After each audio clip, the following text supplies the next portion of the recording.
नमस्कार दोस्तों, कैसे हैं आप सभी। तो बहुत टाइम से मैं ये गोंद के लड्डू बनाने के लिए टाइम ही नहीं निकाल पा रही थी। फाइनली मैंने ये कल बना करके तैयार कर लिए और ना इसके हेल्थ बेनिफिट्स जितने हैं ना, टेस्ट भी उतना ही बढ़िया होता है। और हेल्थ के लिए तो इतने अच्छे हैं ना कि अगर घर में बुज़ुर्ग हो या बच्चे हो ना, आप सुबह दूध के ग्लास के साथ ये लड्डू खिला दीजिए तो फिर आपकी सारी टेंशन ख़त्म हो जाएगी। इतना वो लोग अंदर से हेल्दी महसूस करेंगे। और फिर लेडीज़ लोग के साथ भी कई बार होता है ना, कमर में दर्द या फिर वीकनेस वगैरह फील होती है, तो आप एक बार ये अलसी गोंद के लड्डू बना के ट्राई करिए। बहुत ही हेल्दी होते हैं और खाने में भी बहुत ज़्यादा टेस्टी होते हैं। तो फिर यहाँ पर सबसे पहले मैंने कढ़ाई में ना 2 चम्मच भर के घी डाल दिया है। और घी जो है ना, मैं घर का ही बना हुआ घी का इस्तेमाल करती हूँ। तो यहाँ पर देखिए, सबसे पहले मैं यहाँ पर बादाम भून लूँगी, क्योंकि सारे ड्राई फ्रूट्स का ना पकने का जो टाइमिंग होता है ना, वो अलग अलग होता है। तो सबसे पहले बादाम को थोड़ा सा ज़्यादा टाइम लगता है, तो इसलिए मैंने सबसे पहले बादाम डाल दिए। और उसको हम लोग अच्छी तरह से तब तक भूनेंगे ना, या फ्राई करेंगे जब तक कि वो एकदम हल्के गोल्डन कलर में ना हो जाए। और वो ऊपर से जब चटकने लगें तब आप समझ जाइएगा, थोड़े से क्रैक्स आने शुरू हो जाते हैं, तो फिर जो बादाम है वो बिल्कुल पक जाता है, उसको निकाल लीजिए। फिर जो बचा हुआ घी है उसमें हम लोग कैश्यू ऐड कर लेंगे। तो मैंने यहाँ पर एक एक कप जो है ड्राई फ्रूट्स का यूज़ किया है। तो यहाँ पर देखिए, बहुत ही जल्दी जो काजू है ना वो पक जाते हैं, तो थोड़ा सा ध्यान रखिएगा, एकदम मीडियम फ्लेम पर इसको आप फ्राई करिएगा। और हल्का सा ऊपर कलर आ जाए बस तुरंत इसको निकाल लीजिएगा।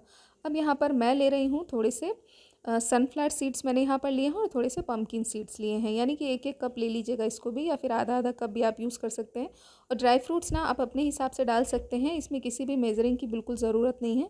जितने ड्राई फ्रूट आप ऐड करना चाहते हैं उस हिसाब से डाल दीजिए। अब इसको भी हम लोग उतना ही, जब तक हल्का सा चटकने ना लगे और थोड़ा सा ये ना फूल जाते हैं जैसे ही ऑयल में जाते हैं। तो घी थोड़ा सा कम हो गया था, तो मैंने थोड़ा सा 1 डेढ़ चम्मच घी और ऐड कर लिया है। अब यहाँ पर मैंने गोंद डाल दिया है, तो गोंद भी मैंने करीब 1 कप भर के डाल दिया है। यहाँ पर जितना भी गोंद आप यूज़ करना चाहते हैं उस हिसाब से आप गोंद ऐड कर दीजिए। काफ़ी अच्छा होता है हेल्थ के लिए। और सर्दियों में ना गोंद वगैरह के लड्डू ज़रूर खाने चाहिए, बहुत ही अच्छे होते हैं। तो यहाँ पर देखिए, गोंद को डालने के बाद ना, ये जो गोंद है ये एकदम पॉपकॉर्न की तरह ऐसे फूलने लगता है। और गोंद को ना फ्राई करने समय थोड़ा सा आप ध्यान रखिएगा कि गोंद अगर थोड़ा भी कच्चा रह जाएगा या फिर अच्छे से नहीं फूलेगा ना, तो फिर वो दांत में चिपकेगा। अगर आप जब इससे लड्डू बना के तैयार करेंगे ना, तो वो आपके दांतों में चिपकना शुरू हो जाएगा। तो ध्यान रखिएगा कि जो गोंद है ना, वो लड्डू के लिए एकदम परफेक्ट तरीके से फ्राई होने चाहिए, एकदम पॉपकॉर्न की तरह फूल जाने चाहिए, तभी आप जो है गोंद को घी से बाहर निकालिएगा। अब बारी आती है ना आटा भूनने की। तो यहाँ पर मैंने 1 कप आटा लिया था और मैंने आधा कप राजगीर का आटा डाला था। ये बिल्कुल ही ऑप्शनल है, अगर आपके पास है तो आप डाल दीजिए, इससे थोड़ा टेस्ट अच्छा आता है। तो मेरे पास राजगीर का आटा रखा था, अक्सर जो व्रत उपवास वगैरह में हम लोग यूज़ करते हैं ना, वही वाला है। और साथ ही मैंने यहाँ पर 2 चम्मच सौंठ ऐड कर दी है। सौंठ वगैरह ना शरीर को सर्दियों के मौसम में गर्म रखती है, सर्दी खांसी वगैरह अक्सर बच्चों को हो जाता है।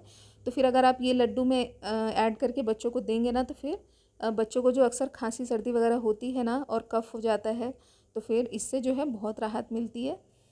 और बीच बीच में ना मैं एक एक डेढ़ डेढ़ चम्मच घी और ऐड करती जा रही हूँ इसमें। तो फिर आप बीच बीच में जैसे जैसे आटे को भूनते जाएंगे ना, वैसे वैसे आप घी इसमें ऐड करते जाइएगा। देखिए, मैंने फिर से इसमें तो इसमें करीब ना भूनने के लिए यहाँ पर मैंने करीब 1/3 कप मैंने यहाँ पर घी का इस्तेमाल किया था। सिर्फ आटा भूनने की मैं बात कर रही हूँ। और यहाँ पर ना आप लगातार आटे को भूनते रहिएगा, और जब हल्का सा जो आटे का कलर है ना वो चेंज हो जाएगा और इसमें एक ना भुने हुए आटे की खुशबू आना शुरू हो जाएगी, तब तक हमें इसको भून करके तैयार रखना है। और आटा ना बिल्कुल भी कच्चा नहीं होना चाहिए, वरना जो लड्डू है ना वो बिल्कुल भी अच्छे नहीं होंगे। तो यहाँ पर देखिए, इसको लगातार हमें भूनते रहना है। ये देखिए, कलर देखिए काफ़ी चेंज हो गया है आटे का, एकदम हल्का गोल्डन ब्राउन कलर में आ जाता है जब आटा, तब तक हमें इसको भून के तैयार करना है। तो यहाँ पर देखिए, आटा जो है वो हमारा अच्छे से भून करके तैयार हो गया है। अब इसको हम लोग एक बर्तन में निकाल लेंगे और कढ़ाई को वापस से क्लीन करके फिर से चढ़ा देंगे गैस पे। और यहाँ पर देखिए, मैं ले रही हूँ अलसी, यानी कि फ्लैक्स सीड्स जो आते हैं ना, तो मैंने 1 कप फ्लैक्स सीड्स ले लिए हैं। और साथ ही मैंने यहाँ पर आधा कप जो है वो तिल ऐड कर दिया है। तिल भी जो है हेल्थ के लिए बहुत अच्छे होते हैं। तो एकदम ही ऑप्शनल है, अगर आपके पास है तो आप ऐड कर दीजिए, नहीं है तो फिर आप स्किप भी कर सकते हैं। लेकिन अलसी अगर आप डालेंगे, यानी कि जो फ्लैक्स सीड्स होते हैं ना, वो ज़रूर ऐड करिएगा। ये लड्डू अगर आप बना रहे हैं तो बहुत ही अच्छे रिजल्ट्स मिलेंगे। कमर दर्द वगैरह अगर अक्सर आपको रहती है ना, तो इससे बहुत फ़ायदा मिलने वाला है। तो यहाँ पर देखिए, अलसी भी ना हल्की फूल जाती है और वो चटकना शुरू हो जाती है, तब तक हमें इसको भूनने ले हैं। अब यहाँ पर देखिए, सारे ड्राई फ्रूट्स, आप ड्राई फ्रूट्स वगैरह और भी अगर आपके पास जैसे अंजीर वगैरह है, या फिर आपके पास अगर अखरोट है, तो आप वो सब भी इसमें ऐड कर सकते हैं। तो यहाँ पर देखिए इन चीज़ों को जैसे मैंने अलग अलग भूना है ना, वैसे ही इसको अलग अलग मैं पीस भी रही हूँ, क्योंकि कुछ चीज़ें हमें थोड़ा सा दरदरा रखना है, कुछ चीज़ें बारीक पीसना है, तो उसी हिसाब से जैसे कि मैंने यहाँ पर गोंद और ये जो अलसी और तिल को हमने एक साथ पीस लेंगे। और साथ ही ना यहाँ पर मैं इलायची डाल दे रही हूँ फ्लेवर के लिए। इलायची का फ्लेवर बहुत अच्छा आता है घी या गोंद के लड्डू जब हम बना करके तैयार करते हैं तो यहाँ पर देखिए हमारा इस तरह से इसको बारीक पीस लेना है। इसी में जो है हमारा जो अलग से हमने इलायची डाला था ना, वो भी अच्छे से पीस गया है। अब ये जो आटा हमने भून के रखा था ना, उसी में सारी चीज़ें पीस करके हम लोग मिक्स करते जाएंगे। तो यहाँ पर हमारा गोंद और जो अलसी और तिल था वो अच्छे से बारीक पीस लिया है। अब बाकी जो ड्राई फ्रूट्स है ना, उसको हमें एकदम दरदरा रखना है, यानी कि थोड़ा सा दरदरा रहना चाहिए। एकदम खड़े भी इसमें ड्राई फ्रूट्स अगर रहेंगे और मुंह में जाते हैं ना, तो बहुत ही अच्छा क्रंच आता है और टेस्ट भी बहुत अच्छा आता है। तो देखिए मैं आपको दिखा देती हूँ कि कहाँ तक आपको इसको बस हल्का सा ऑन ऑफ करते हुए आपको 2 से 3 बार में ही मिक्सी को चलाएंगे ना, तो इस तरह के देखिए ड्राई फ्रूट्स जो है वो मोटे मोटे टुकड़े भी होने चाहिए और हल्का सा बारीक होना चाहिए। बहुत ही परफेक्ट तरीके से आपके ड्राई फ्रूट्स पीस करके तैयार हो जाएंगे। अब एक बड़े बर्तन में इसको निकाल लेंगे हम लोग। जो आटा भून के हमने रखा था और अलसी और जो तिल था उसको पीस के जो रखा था, गोंद रखा था, वो सारी चीज़ों को हमें एक साथ मिक्स कर लेना है। अब यहाँ पर मैं इसको बनाने के लिए ना चीनी का इस्तेमाल नहीं कर रही हूँ, गुड़ का। तो यहाँ पर झारखंड में ना जो गुड़ है ना, वो लिक्विड गुड़ सर्दियों में बहुत अच्छा मिल जाता है। अगर आपको नहीं मिलता है ना, तो आप नॉर्मल गुड़ जो होता है ना, उसको कढ़ाई में हल्का सा मेल्ट कर लीजिए। सिर्फ मेल्ट करना है, बिल्कुल भी उसको पकाना नहीं है। बस जब गुड़ पूरी तरह से मेल्ट हो जाए ना, तुरंत उसको गैस को ऑफ कर देना है और गुड़ के साथ मिक्स कर लेना है। तो जितना मीठा आप रखना चाहते हैं उस हिसाब से आप चाहें तो यहाँ पर गुड़ ऐड कर सकते हैं। तो सारी जो गुड़ था ना, वो मैंने अच्छी तरह से सारी चीज़ों के साथ मिक्स कर लिया है। और यहाँ पर देखिए हाथों से हमें बहुत ही आसानी से, बिल्कुल भी दिक्कत नहीं होगी लड्डू बनाने में। फटाफट से जो लड्डू है ना, वो बन करके तैयार हो जाते हैं। देखिए दोनों हाथों से मैं ये लड्डू बना के तैयार कर रही हूँ, तो आप सोच ही सकते हैं कि कितना आसान है लड्डू बना करके तैयार करना।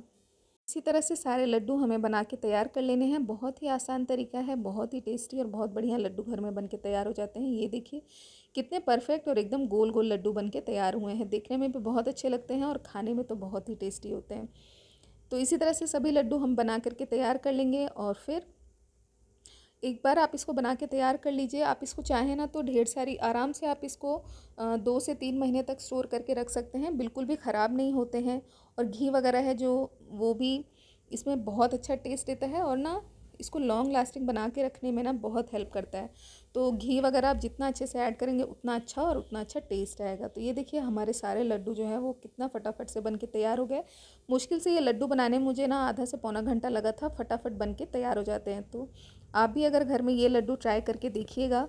और मैं तो बोलूँगी कि ज़रूर बना करके रख लीजिएगा बच्चों के लिए, या फिर घर में अगर बुज़ुर्ग हैं तो उनके लिए बहुत ही अच्छा होता है। और हमारे लिए तो अच्छा होता ही है, सभी को ये लड्डू बना के खाने चाहिए। तो अगर आपको रेसिपी पसंद आई हो ना, तो वीडियो को लाइक करिएगा, शेयर करिएगा। और चैनल को अभी तक सब्सक्राइब नहीं किया है तो सब्सक्राइब ज़रूर कर लीजिएगा। वीडियो को पूरा देखने के लिए थैंक यू।